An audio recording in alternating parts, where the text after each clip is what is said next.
Ertu meðvirk? Já, svakalega, annars væri ég ekki í þessari tólspora vinnu, sko, sem ég þarf alltaf að vera í. Af því að ég, sko, öll einkennin ég með.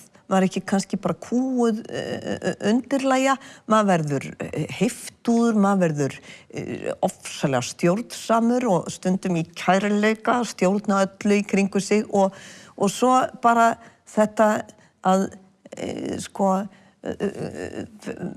meðvirkir einstaklingar fá mjög svona kalda ísbrynju og ekkert snertir okkur vegna þess að við höfum þjáðst svo mikið að við höfum bara búið okkur til okkar eigin skil og þetta svo hættulegt vegna þess að deyr maður.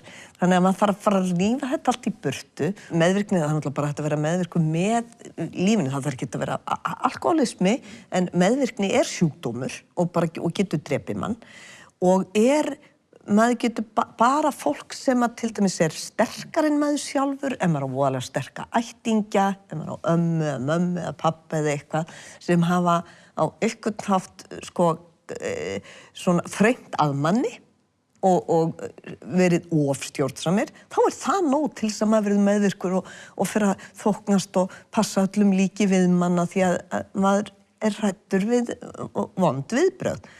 Og þetta bara svona hálfur heimurinn náttúrulega að glíma við þetta, sko.